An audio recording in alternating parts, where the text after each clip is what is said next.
കുതിച്ചുയർന്നു വെളിച്ചെണ്ണ വില.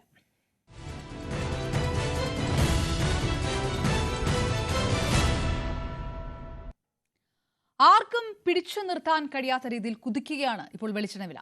കുടുംബ ബജറ്റിനെ കാര്യമായി ബാധിക്കുന്ന രീതിയിലേക്ക് വില എത്തിക്കഴിഞ്ഞു.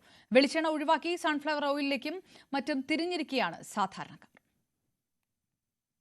അപ്പം ഞങ്ങൾ ഇപ്പോൾ എന്താ ചെയ്യുന്നതെന്ന് വെച്ചാൽ വെളിച്ചെണ്ണയുടെ ഉപയോഗം കുറച്ചുകൊണ്ട് സൺറൈസ് സൺഫ്ലവർ ഓയിൽ പോലെയുള്ള എണ്ണകളാണ് കൂടുതലായിട്ട് ഉപയോഗിക്കുന്നത്.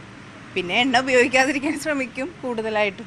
ഇപ്പോൾ ലൂസ് വെളിച്ചെണ്ണ വല്ലതും കാക്കിലോനൊക്കെ വാങ്ങിച്ചിട്ടാണ് ഞങ്ങൾ എല്ലാം ചെയ്യുന്നത്. അല്ലാതെ ഇതിപ്പോൾ അരയും ഒന്നൊക്കെ ആയിട്ട് ഞങ്ങൾ മേടിക്കാൻ പറ്റില്ല, നമ്മൾ സാധാരണക്കാരല്ലേ. കേര ഇപ്പം 2 ആഴ്ചയായിട്ട് വന്നില്ല. കേരയാണ് വരുന്നില്ല. എല്ലാവരുടെയും വാക്കുകളിലുള്ളത് കടുത്ത ആശങ്ക തന്നെയാണ്. വീട്ടമ്മമാരാണ് കുടുംബ ബജറ്റ് സന്തുലിതാവസ്ഥയുടെ കാവൽക്കാർ.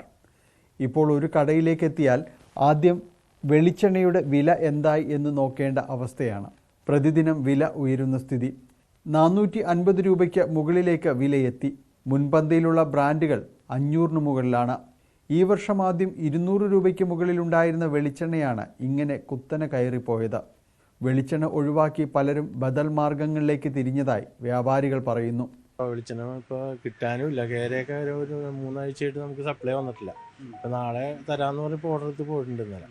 പിന്നെ മറ്റുള്ള വെളിച്ചെണ്ണയൊക്കെ ഇപ്പോൾ ഏതാണ്ട് 400 ചില്ലാനും 450 ലെവലാണ്. കേരയുടെ അടുത്ത MRP 529 പുതിയത് തന്നെ. പിന്നെ ഇപ്പോൾ സാധാരണ പാം ഓയിലും സൺഫ്ലവർ ഓയിലും റൈസ് ബ്രാൻ ഓയിലൊക്കെയാണ് ഇപ്പോൾ കൂടുതൽ ഉപയോഗിക്കുന്നത്. ആൾക്കാർ വെളിച്ചെണ്ണ അളവ് കുറച്ച് അങ്ങനെ ബില്ലിങ്ങിലൊക്കെ കണ്ടു തുടങ്ങി. വളരെ കുറവാണ് വെളിച്ചെണ്ണ എടുക്കൽ. ഇപ്പം തന്നെ സ്റ്റോക്കിന് വളരെ കുറവാണ്. അല്ലെങ്കിൽ എപ്പോഴും ആ റാക്ക് കംപ്ലീറ്റ് ഫുള്ളാണ്. വില ഈ നിലയിൽ പോവുകയാണെങ്കിൽ വൈകാതെ സാധാരണക്കാരന് അപ്രാപ്യമാകുന്ന രീതിയിലേക്ക് വെളിച്ചെണ്ണ എത്തും. വിലക്കുറവിൽ മായം ചേർത്ത വെളിച്ചെണ്ണ വിപണിയിൽ എത്തുമോ എന്ന ആശങ്കയും നിലവിലുണ്ട്. സൺഫ്ലവർ ഓയിലിൻ്റെയും പാം ഓയിലിൻ്റെയും എല്ലാം വിപണി വർദ്ധിച്ചിട്ടുണ്ട്. ഇതനുസരിച്ച് ഇവരും വില കൂട്ടാനുള്ള സാധ്യതയാണ്. ഭക്ഷ്യവസ്തുക്കൾ വെളിച്ചെണ്ണയിൽ ഉണ്ടാക്കണമെന്ന മലയാളിയുടെ ഗൃഹാതുരത്വത്തിന് വില കൂടുകയാണ്. ന്യൂസ് 18 കൊച്ചി.